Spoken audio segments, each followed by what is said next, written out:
샬롬, 평안한 밤 잘 보내셨는지요? 우리 몸은 밤에 잠을 자야 신체 기능이 정상으로 회복됩니다. 그래서 잠이 보약이라는 말도 있죠. 성경에서도 하나님께서 그의 사랑하시는 자에게 잠을 주신다 말씀하고 있습니다. 근심 걱정이 많으면 밤잠을 설치게 됩니다. 그래서 근심 없이 잠을 잘 잘 수 있다는 것은 하나님의 큰 축복입니다. 하나님께서 지켜주시지 않으면, 하나님이 우리 삶을 보호해 주시지 않는다면 우리는 아무리 노력해도 그 수고가 헛된 것이랍니다. 하룻밤의 평안한 잠도 하나님의 은혜입니다.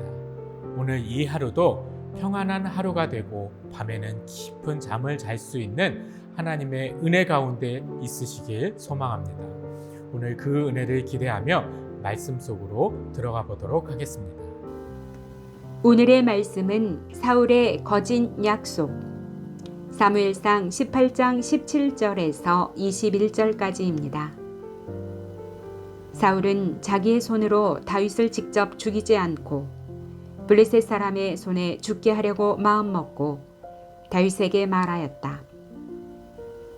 내가 데리고 있는 나의 맏딸 메랍을 너의 아내로 줄 터이니 너는 먼저 주님께서 앞장서서 싸우시는 주님의 싸움을 싸워서 내가 정말 용사인 것을 나에게 보여라. 다윗이 사울에게 말하였다.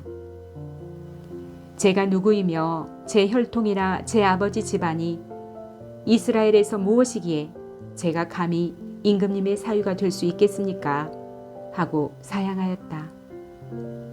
그런데 사울은 딸 메랍을 다윗에게 주기로 하고서도 정작 때가 되자 사울은 그의 딸을 무올랏 사람 아드리엘과 결혼시키고 말았다. 사울의 딸 미갈이 다윗을 사랑하였다. 누군가 이것을 사울에게 알리니 사울은 잘된 일이라고 여기고 그 딸을 다윗에게 주어서 그 딸이 다윗에게 올무가 되게 하여 그를 블레셋 사람의 손에 죽게 해야 하겠다고 혼자 생각하였다. 그래서 사울은 다윗에게 다시 그를 사위로 삼겠다고 말하였다. 다윗을 죽이려는 사울의 시도는 끊임없이 계속됩니다. 다윗을 천부장으로 세워 공경에 처하게 하려 했지만 다윗은 오히려 이를 지혜롭게 해내며 자신의 입지를 굳혀갑니다. 백성들의 지지를 얻고 있는 다윗을 자신의 손으로 죽일 수 없는 상황이 되어가자 사울 왕은 이제 다윗에게 자신의 맏딸 메랍을 아내로 줄 테니 전쟁에 나가 싸우라 합니다. 자신의 손을 대지 않고 블레셋과의 전쟁에서 다윗을 죽게 하려는 의도가 있었습니다. 그런데 다윗은 자신의 혈통이나 가문이 무엇이라고 왕의 사위가 되겠냐는 겸손함으로 사울 왕의 제안을 지혜롭게 거절합니다. 겉으로는 승전 장수에게 왕의 사위가 되는 영광을 주는 것 같지만 결국엔 전쟁에 내보내 간접적인 살인을 저지르려 한 것입니다. 사울의 악한 계획이 다윗은 겸손함으로 무너지게 됩니다. 결국 사울 왕은 맏딸 메랍을 다른 사람과 결혼시켜버립니다. 그 후에 사울은 또 다른 딸 미갈이 다윗을 마음에 두고 있다는 사실을 알게 됩니다. 그래서 사울은 잘됐다 여기며 다윗에게 또다시 제안합니다. 자신의 딸을 다윗에게 주어 올무가 되게 하고 블레셋 사람들에 의해 죽게 하려는 똑같은 마음을 품습니다. 다윗을 죽이는데 혈안이 되어 있는 사울 왕은 물불 가리지 않습니다. 다윗을 죽이는데 딸을 이용하고 그것이 실패하자 다윗을 사랑하는 딸의 마음을 이용합니다. 왕의 사위가 되게 하기 위해서 전쟁에 나가게 하고 사위가 된 이후에도 올무가 되어 지속적으로 전쟁에 나가야만 하겠죠. 그러다가 다윗이 죽게 되면 그 딸은 과부가 되는 것입니다. 자신의 목적을 위해서 딸의 인생은 안중에도 없는 것입니다.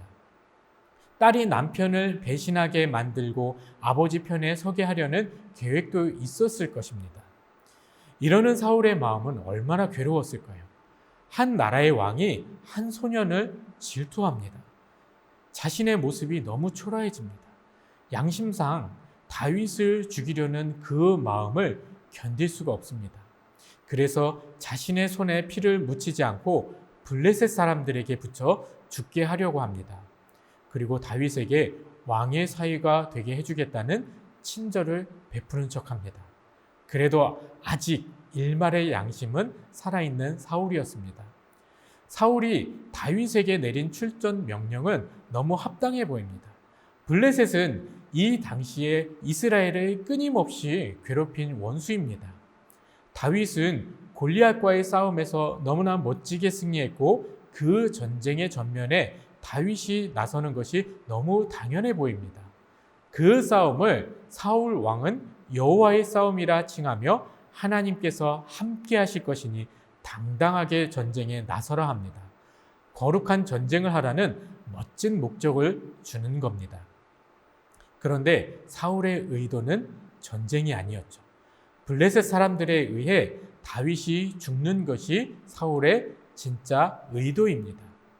우리도 신앙생활을 하며 조심해야 할 부분들이 참 많습니다. 주의 이름으로 행한다 하면서 내 욕심과 내 목적을 위해 일하는 경우가 있지는 않은가요? 겉으로는 하나님을 위하고 교회를 위한 것이라 하지만 정작 그러지 못할 때가 종종 있습니다. 하나님의 이름으로 내 뜻을 이루려는 때가 있다는 겁니다. 교회 사역을 하면서 우리가 주의해야 할 것들이 바로 이런 것들입니다. 입으로는 거룩한 말을 하고 선한 말을 하지만 상처받는 이들이 있다면 그것은 우리 주님께서 주시는 말이 아닌 겁니다. 성령님은 관계의 하나님이십니다. 끊어지고 단절된 관계도 회복시켜 주시는 분이 성령 하나님이십니다. 성령님께서 함께 하시는 모임에는 회복이 있습니다. 끊어진 관계가 다시 이어지는 놀라운 역사가 일어납니다. 그래서 우리 입술에 거룩한 말도 중요하지만 성령 하나님께서 함께 하시길 항상 간구해야 합니다. 오늘 본문에서 사울 왕은 여호와의 싸움을 싸우라 거룩한 명령을 합니다. 그런데 그 이면에는 어떤가요? 다윗을 죽이려는 의도가 있습니다. 왜 이런 현상이 나타나나요? 사울은 지금 여호와의 영이 아닌 악령에 시달리고 있기 때문입니다.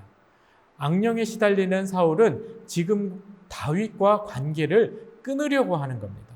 이렇게 관계가 끊어지는 현상은 하나님의 역사하심이 아닙니다. 혹시 신앙생활 가운데 나 때문에 내 말 한마디 때문에 상처받은 분이 있나요?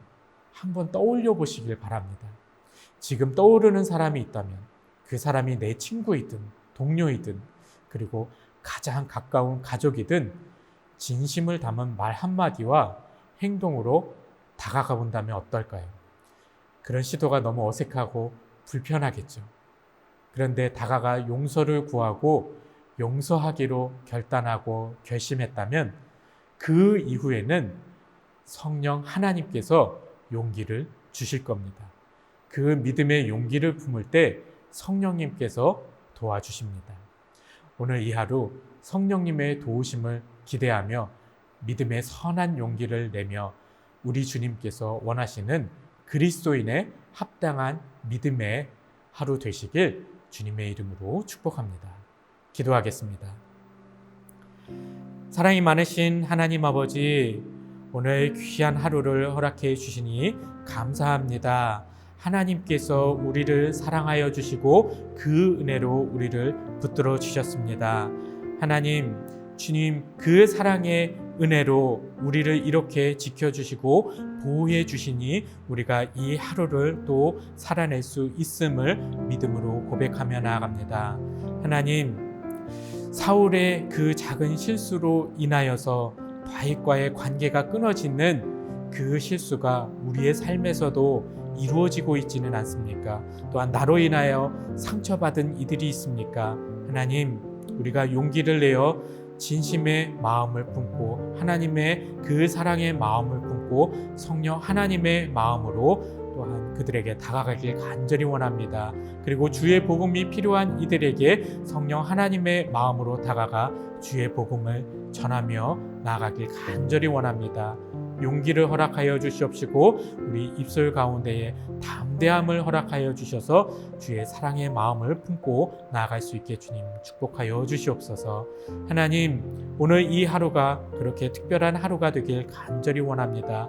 끊어진 관계가 회복되게 하여 주시옵시고 우리의 말 한마디가 누군가에게 힘이 되고 용기가 되는 그 은혜가 되는 그런 은혜의 하루 될 수 있기에 주님 축복하여 주시옵소서. 이 모든 것 주님께 감사드리오며 예수님의 이름으로 기도합니다.